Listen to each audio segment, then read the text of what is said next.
I remember the day like it was yesterday. The sun was setting, casting a warm glow over the city. I sat alone in my apartment, scrolling through social media. My phone buzzed with a message from him. My heart leapt. Finally, after days of silence, he remembered I existed. I hated how desperate I felt for his attention, but I couldn't help it. This was what love felt like, right? Looking back, I can see how wrong I was. Love isn't about feeling small. It's not about constantly seeking validation, but in that moment, I was blind to the truth. I convinced myself that his sporadic affection was better than nothing. I told myself I was lucky to have someone who cared about me at all, even if that care came with conditions and manipulations I couldn't yet recognize. The early days of our relationship were intoxicating. He showered me with compliments and grand gestures. I felt special, chosen. But those moments of bliss were short-lived. Soon the attention dwindled. The compliments turned to criticisms. I found myself walking on eggshells, desperate to avoid his disapproval. I changed myself bit by bit, hoping to become the person he wanted me to be. I lost myself in the process of trying to keep him. My friends noticed the change in me. They tried to voice their concerns, but I brushed them off. I was in love, I told them. They just didn't understand our connection. In reality, I was the one who didn't understand. I couldn't see that what I called love was actually a slow poison. It was eroding my sense of self, my confidence, my joy. But I was too caught up in the toxicity to recognize it for what it was.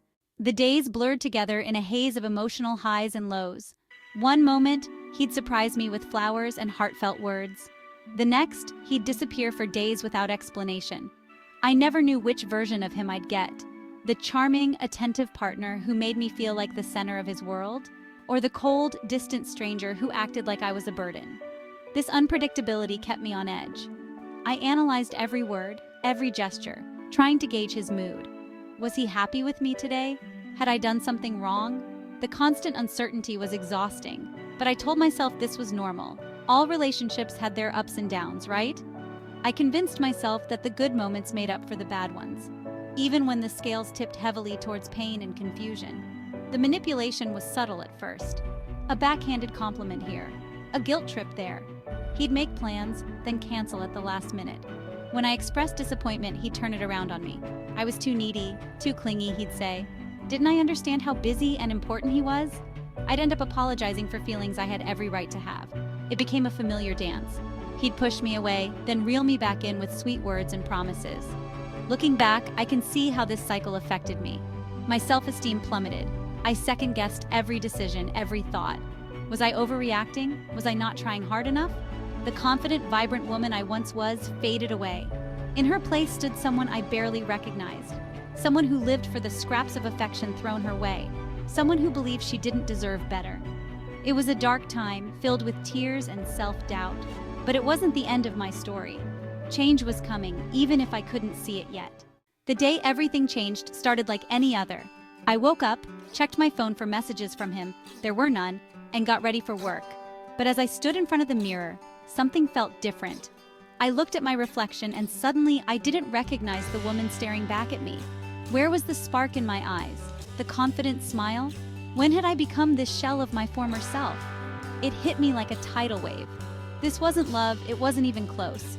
What I had been calling love was actually a slow, painful erosion of everything that made me, me. I thought back to all the times I'd made excuses for his behavior, all the times I'd blamed myself for his coldness or anger.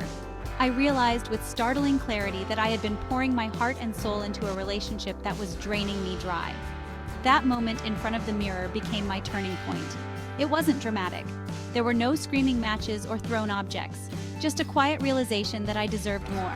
I deserved kindness, respect, and consistency. I deserved a love that built me up, not tore me down. For the first time in months, I felt a flicker of my old strength returning. Making the decision to leave was both the hardest and easiest thing I've ever done.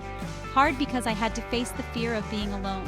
Easy because I knew, deep in my bones, that staying would destroy me. I spent that day in a daze, planning and preparing. I wrote him a letter explaining my decision. Then I packed a bag, called a friend, and left. As I walked out the door, I felt a mix of terror and exhilaration. I had no idea what the future held, but I knew one thing for certain. I was choosing myself, and that was a start.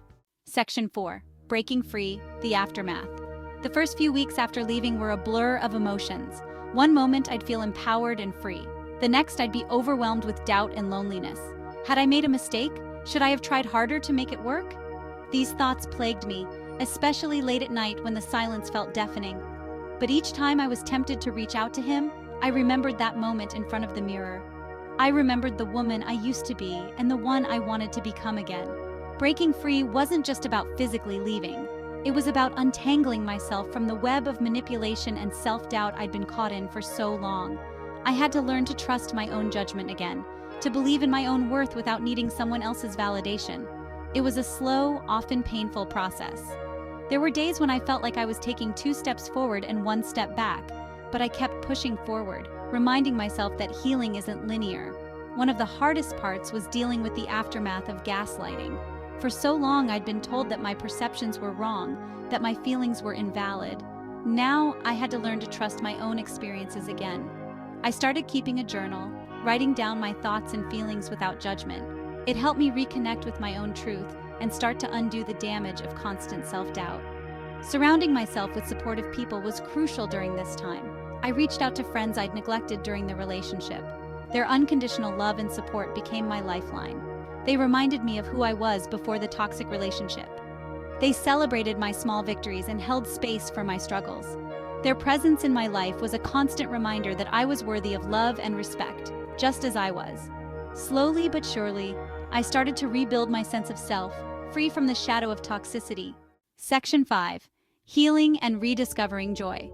As the dust settled and the initial shock of the breakup faded, I found myself faced with a new challenge: healing. It wasn't enough to simply leave the toxic relationship behind. I needed to actively work on repairing the damage it had done to my psyche and my heart. This process was far from easy, but it was one of the most rewarding journeys of my life. I started by seeking professional help. Therapy became a safe space where I could unpack all the complicated emotions I was feeling. My therapist helped me identify patterns in my thinking and behavior that had made me vulnerable to toxic relationships in the past. We worked on building my self-esteem and setting healthy boundaries. It was hard work, often leaving me emotionally drained after sessions. But with each passing week, I felt myself growing stronger and more self-aware. Alongside therapy, I discovered the healing power of self-care. I started small, with simple acts like taking long baths or going for walks in nature. Gradually, I expanded my self-care routine. I took up yoga, finding peace in the mindful movements and breathing exercises. I rediscovered old hobbies I'd abandoned during the relationship, like painting and writing. These activities became my anchors, reminding me of the joy and fulfillment I could find within myself. Perhaps the most transformative part of my healing journey was learning to be alone. For so long, I'd equated being single with being lonely. But as I spent time with myself, I discovered a deep well of inner strength and contentment. I took myself on dates, traveled solo, and learned to enjoy my own company. It wasn't always easy. There were still moments of loneliness and doubt, but with each passing day, I grew more comfortable in my own skin. I realized that true happiness didn't come from another person, but from within myself. Section 6. Empowering others. Lessons from the heart. As I continued on my journey of healing and self-discovery, I felt a growing desire to share what I'd learned. I wanted to reach out to others who might be trapped in toxic relationships, feeling as lost and hopeless as I once did. So I started small. I opened up to friends about my experiences. I shared my story in online support groups. To my surprise, people responded with overwhelming gratitude and understanding. My words seemed to give voice to experiences many had struggled to articulate. If you're reading this and recognizing your own situation in my words, I want you to know one thing above all else. You are not alone. What you're feeling is valid. The confusion, the self-doubt, the fear, these are all normal responses to an abnormal situation. You deserve love that lifts you up, not tears you down. You deserve respect, kindness, and consistency. And yes, you are strong enough to walk away even if it doesn't feel like it right now. To those wondering if they're in a toxic relationship, I offer this advice. Trust your gut. If you constantly feel drained, anxious, or like you're walking on eggshells, pay attention to those feelings. A healthy relationship should make you feel secure, respected, and free to be yourself. Don't ignore red flags or make excuses for bad behavior. Remember, love shouldn't hurt. It shouldn't diminish you or make you question your worth. For those who have made the brave decision to leave, Know that the road ahead may be challenging, but it's also filled with possibility. Be patient with yourself as you heal. Surround yourself with supportive people. Seek professional help if you need it. Rediscover the things that bring you joy. And most importantly, be kind to yourself. You've been through a difficult experience, but it doesn't define you. You are resilient, you are worthy, and you have the power to create a life filled with genuine love and happiness. Your journey to healing starts with one small step, and I believe in your strength to take it.